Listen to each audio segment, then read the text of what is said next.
섹션 1. 미라플로레스의 파편과 유엔의 사망 선고. The Shards of Miraflores and the Death Sentence of the UN. 2026년 1월 5일 오전 9시 45분 미국 뉴욕 맨해튼 이스트 42번가 UN 본부 안전보장위원회 회의장 앞. 이스트강에서 불어오는 칼바람이 UN 깃발들을 미친 듯이 때리고 있었지만 건물 내부의 공기는 그보다 더 차갑고 날카로웠습니다. 평소라면 관광객들의 웅성거림과 가이드의 설명소리로 적당히 활기찼을 로비는 지금 수십 명의 무장 경비원들과 전 세계에서 몰려든 특파원들의 고함 소리로 아수라장이 되어 있었습니다. 한국방송사 KBC의 뉴욕 특파원 45세 강민재는 땀에 젖은 셔츠깃을 잡아당기며 카메라 앞에 섰습니다. 그의 뒤로는 미 제국주의 규탄, Down with US Imperialism을 외치는 시위대와 독재자 마두로 처단 환영을 외치는 인파가 경찰 저지선을 사이에 두고 격렬하게 충돌하고 있었습니다. 네, 뉴욕입니다. 지금 제 뒤로 보시는 것처럼 UN 본부는 창설 이래 가장 큰 혼란에 빠져 있습니다. 미군 특수부대가 베네수엘라 대통령궁에 진입해 현직 국가원수를 체포, 아니 사실상 납치하여 미국 본토로 압송한 지 48시간이 지났습니다. 민재는 이니어를 통해 들려오는 서울 스튜디오 앵커의 다급한 질문을 들으며 말을 이었습니다. 미국 측은 이를 마약 테러리스트에 대한 사법집행이라고 정의하고 있습니다. 하지만 이것 외교가의 분위기는 다릅니다. 이것은 단순한 군사작전이 아닙니다. 1945년 이후 세계 질서를 지탱해온 주권 면제라는 국제법의 대원칙이 가장 강력한 패권국에 의해 공개 처형당한 날로 기록될 것입니다. 방송 연결이 끝나자마자 민재는 안보리 회의장으로 뛰기 시작했습니다. 회의장 입구는 이미 각국 외교관들과 기자들로 꽉 막혀 있었습니다. 그 틈바구니에서 러시아 대사와 중국 대사가 불그락푸르락한 얼굴로 회의장을 박차고 나오는 모습이 보였습니다. 이건 UN 헌장에 대한 강간이요. 러시아 대사가 카메라를 향해 소리쳤습니다. 미국은 오늘부로 국제경찰이 아니라 국제갱단임을 스스로 증명했습니다. 안보리는 죽었습니다. 민재는 그 소란을 뒤로하고 회의장 내부 모니터룸으로 자리를 옮겼습니다. 화면 속에는 엘리자베스 케인 미국 대사가 싸늘할 정도로 침착한 표정으로 발언하고 있었습니다. 존경하는 이사국 여러분, 우리는 전쟁을 한 것이 아닙니다. 우리는 자국민을 보호하고 국제범죄 조직의 수계를 응징했을 뿐입니다. 국경이라는 선이 범죄자의 방패가 될 수는 없습니다. 그녀의 논리는 간명하고도 섬뜩했습니다. 미국의 안보를 위협하면 그가 누구든 어디에 있든 주권 국가의 대통령이라도 체포한다. 이것은 법리적 논쟁이 아니었습니다. 힘이 곧 법이다. Might is right 라는 야만의 시대로 돌아가겠다는 선전포고였습니다. 민재는 수첩에 볼펜을 꾹 눌러 적었습니다. 질서의 파괴자, disruptor. 미국은 더 이상 세계의 성관이 되기를 거부했다. 그때 민재의 스마트폰이 진동했습니다. 오늘 인터뷰가 예정된 국제정치학의 권위자 허서대학교 전가림 교수였습니다. 강 특파원, 상황 보고 계십니까? 전 교수의 목소리는 낮고 무거웠습니다. 네, 교수님. 현장은 그야말로 패닉입니다. 러시아와 중국은 무력 대응까지 시사하고 있습니다. 이게 정말 가능한 일입니까? 한 나라의 대통령을 특수부대를 보내 잡아오다니요. 전 교수가 한숨을 쉬며 대답했습니다. 강 특파원, 지금 눈에 보이는 게 다가 아닙니다. 트럼프 행정부는 지금 간을 보고 있는 게 아닙니다. 그들은 새로운 표준, 뉴 노멀을 세우고 있는 겁니다. 국제규범, UN, 그런 건 약소국들이나 지키는 족쇄라고 선언한 셈입니다.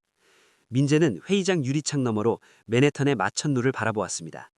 저 화려한 빌딩 숲 속에서 월스트리트의 자본가들은 베네수엘라의 석유가 풀릴 것이라는 기대감에 환호성을 지르고 있을지 모릅니다. 하지만 민재의 등줄기에는 식은땀이 흘렀습니다. 이 사건은 단순히 남미의 한 독재자가 사라진 사건이 아니었습니다. 미국이 스스로 만든 Rules-Based Order를 찢어버렸다는 뜻은 이제 힘없는 나라는 언제든 강대국의 이익에 따라 지도자가 납치되거나 정권이 교체될 수 있다는 공포의 시대가 열렸음을 의미합니다. 교수님, 잠시 후 라이브 인터뷰 때 여쭙겠지만 이게 한국 같은 나라엔 어떤 의미가 될까요? 전 교수의 대답은 민재의 가슴을 서늘하게 만들었습니다. 강 특파원, 미국이 국제법을 무시하고 힘으로 찍어 누르기 시작했다면 그 칼끝이 언제나 적국, 에너미만을 향할까요? 동맹국에게도 미국의 이익을 강요하며 같은 방식의 폭력을 행사하지 않으리란 보장이 있을까요? 우리는 지금 제국주의가 좀비처럼 되살아나는 현장을 목격하고 있는 겁니다. 회의장 밖에서는 여전히 사이렌 소리가 울려 퍼지고 있었습니다. 민재는 넥타이를 고쳐매며 생각했습니다. 뉴스에서는 미국의 실업률이 역대 최고라고 떠들어대고 물가는 잡혔다고 말합니다. 하지만 서울에 있는 민재의 동생은 2년째 구직을 포기하고 집에 틀어박혀 있고 어머니는 마트 가기 무섭다고 하소연합니다. 거시경제의 화려한 숫자와 서민의 비참한 현실 사이의 괴리, 국제정치의 화려한 명분, 민주수희, 그리고 잔혹한 현실 사이의 괴리, 이 두 가지 괴리는 어쩌면 같은 뿌리에서 나온 것일지도 모른다는 불길한 예감이 민재를 휘감았습니다. 섹션 2. 힘의 논리가 지배하는 정글. 규범은 죽었다. The jungle ruled by power. Norms are dead. 2026년 1월 25일 밤 8시 15분. 미국 뉴욕 맨해튼. KBC 특파원 숙소 내 임시 스튜디오. 창밖에는 맨해튼의 마천루가 보석처럼 빛나고 있었지만 민재가 앉아있는 임시 스튜디오, 사실상 호텔방 한 구석을 고조한 것은 팽팽한 긴장감으로 가득 차 있었습니다. 노트북 화면 속 화상 연결창에는 서울에 있는 허서대학교 전가림 교수의 심각한 얼굴이 떠올라 있었습니다. 교수님, 연결 상태 양호합니까? 바로 녹화 들어가겠습니다. 민재가 큐사인을 보내자 전 교수가 가볍게 고개를 끄덕였습니다. 하지만 그의 미간에 잡힌 주름은 펴지지 않았습니다. 교수님, 방금 전 안보리 회의장은 그야말로 난장판이었습니다. 미국 대사는 범죄자 소탕을 주장했지만 러시아와 중국은 침략이라고 규정했습니다. 이번 사태 학자로서 어떻게 정의하십니까? 화면 속 전 교수가 안경을 고쳤으며 입을 열었습니다. 그의 뒤로 보이는 서가에는 국제정치학 서적들이 빼곡했습니다. 강특파원, 이건 단순한 침략 이상입니다. 이것은 베스트팔렌 체제의 장례식입니다. 장례식이란요? 1648년 베스트팔렌 조약 이후 국제사회는 주권국가의 평등과 내정 불간섭이라는 암묵적인 룰 위에서 돌아갔습니다. 아무리 강대국이라도 타국의 지도자를 대놓고 납치하거나 우리가 통치하겠다라고 선언하지는 않았죠. 명분상으로나마 괴뢰 정부를 앞세우는 신용이라도 했습니다. 하지만 트럼프 대통령은 그 위선마저 걷어차버렸습니다. 전 교수의 목소리가 한 단계 높아졌습니다. 생각해보세요. 미국이 베네수엘라 대통령을 마약 사범이라며 잡아갔습니다. 그렇다면 내일 러시아가 우크라이나 대통령을 네오나치 테러리스트라며 잡아가지 말란 법이 있습니까? 중국이 대만 통틀을 분열주의 범죄자라며 체포하지 말란 법은 없나요? 미국은 지금 판도라의 상자를 연 겁니다. 민재는 침을 굴꺽 삼켰습니다. 그의 머릿속에 국제법이라는 단어가 산산조각나는 이미지가 그려졌습니다. 강대국들이 서로를 견제하며 지켜오던 최소한의 선, 그 선이 지워진 세상은 질서 있는 사회가 아니라 맹수들이 날뛰는 정글이었습니다. 그렇다면 교수님, 말씀하신 대로 세계는 다시 제국주의 시대로 회귀하는 겁니까? 정확합니다. 신제국주의입니다. 과거에는 영토를 점령하고 깃발을 꽂았다면 지금은 법 집행과 안보라는 명분으로 특정 국가의 경제와 주권을 징발하는 형태죠. 트럼프가 선포한 신몰로 독트린은 서반구를 미국의 배타적 소유물로 선언한 것과 다름없습니다. 이는 19세기 식민지 쟁탈전의 21세기 버전입니다. 민재는 잠시 말을 잇지 못하다 준비되어 있던 다음 질문을 던졌습니다. 교수님, 시청자들은 당장 피부에 와 닿지 않을 수도 있습니다. 저 먼 남미의 일이 우리, 특히 한국의 평범한 사람들에게 어떤 영향을 미칠까요? 전 교수가 쓴웃음을 지으며 대답했습니다. 강특파원, 도입부에서 말했던 괴리를 기억합니까? 지표는 좋은데 삶은 팍팍한 그 현실 말입니다. 네, 그렇습니다. 국제 질서가 무너진다는 건 예측 가능성이 사라진다는 뜻입니다. 한국은 수출로 먹고 사는 나라입니다. 국제법과 자유무역 규범이 지켜질 때 가장 큰 혜택을 보는 나라죠. 그런데 힘센 놈이 룰을 마음대로 바꾸는 세상이 되면 어떻게 될까요? 전 교수가 손가락으로 화면을 가리켰습니다. 오늘 베네수엘라의 석유가 미국 것이 되었습니다. 내일은 미국의 반도체안이 더 강화되어 우리 기업의 목을 조일 수도 있습니다. 안보를 이유로 한국 기업의 대중국 수출을 전면 차단하거나 우리 공장을 강제로 미국으로 이전시킬 수도 있습니다.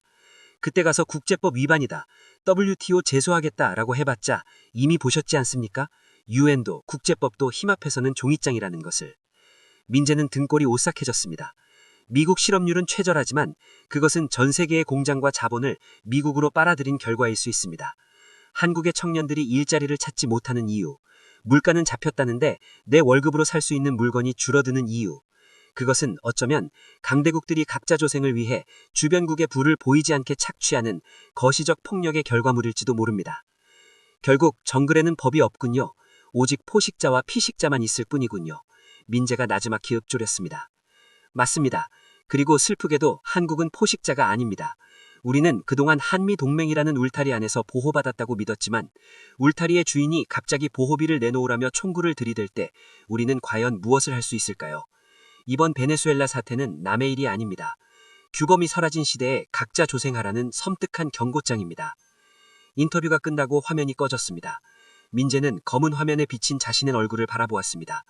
피로에 쩌든 그러나 공포에 질린 한 중년 남자의 얼굴이 있었습니다.